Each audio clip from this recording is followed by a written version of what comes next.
दक्षिण की द्वारिका है गुरुवायूर। ठाकुर जी जब द्वारिका में विराजमान रहते थे तो यहां के जितने भी वैष्णव यदुवंशी आदि जो द्वारिका में निवास करते थे, उनकी एक प्रकार से ऐसा कहें कि जैसे जीवित रहने के लिए वायु की आवश्यकता, जल की आवश्यकता, अन्न की आवश्यकता, ऐसी द्वारिका के लोगों को दिन भर में एक बार ठाकुर जी दिखने चाहिए, नहीं तो उनके प्राण निकलने को होते थे।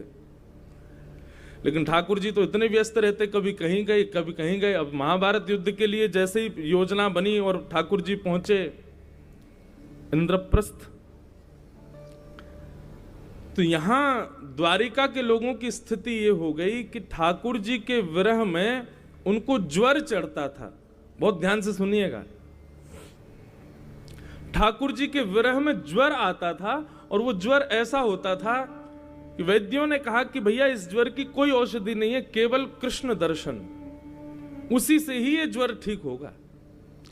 और वो ज्वर भी ऐसा होता था कि किसी एक को ज्वर चढ़ा है, दूसरा व्यक्ति उसको देख ले तो देखने मात्र से उसको भी ज्वर आ जाता था, और वो भी कृष्ण विरह में व्याकुल हो जाता था।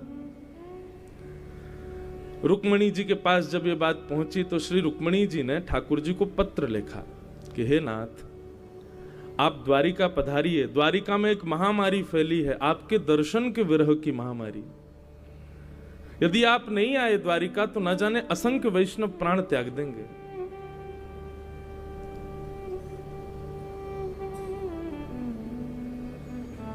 कृष्णोपासन लालसा, श्रीमद् भागवत के 10वें स्कंद में वर्णन आता है कि द्वारवती में जितने भी लोग रहते हैं वो किस लिए रहते हैं, किसी भी उपाय से हमको कृष्ण दिख जाए बस। चलते फिरते, कभी दान देते, कभी कहीं पूछते, कभी घोड़ा पे बैठते, द्वारिका के लोगों को उसी में सुख मिलता है।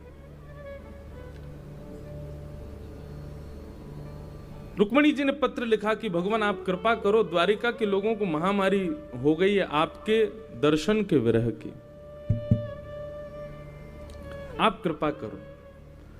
ठाकुर जी तुरंत आए द्वारिका। जैसे ही द्वारिका आए, द्वारिका आते ही जितने भी वैष्णवों को ज्वर हुआ था कृष्ण विरह का, दर्शन के विरह का, सब पुनश्च ठीक हो गए। सब ने ठाकुर जी के चरण पकड़ लिए, बोले भगवान हम आपसे प्रार्थना कर रहे हैं, आप 1-2 दिन की बात ठीक है, इतने लंबे समय के लिए हमसे दूर मत जाइए। ठाकुर जी बोले जाना आवश्यक है, वहां हमको लीला करनी है। पूरा महाभारत युद्ध चल रहा है, गीता का उपदेश देना आदि आदि बहुत कार्य है।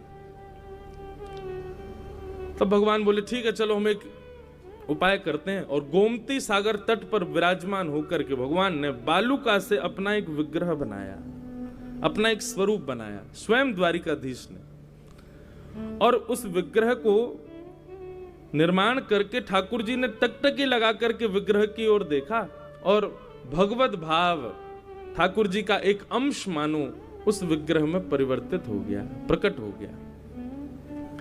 अब तो वो ठाकुर जी का विग्रह इतना प्यारा, इतना सुकोमल, इतना सुंदर कि द्वारिका के लोग उसी पर ही मोहित हो गए। अब तो उन्हीं के सहारे ही आनंदित होने लगे।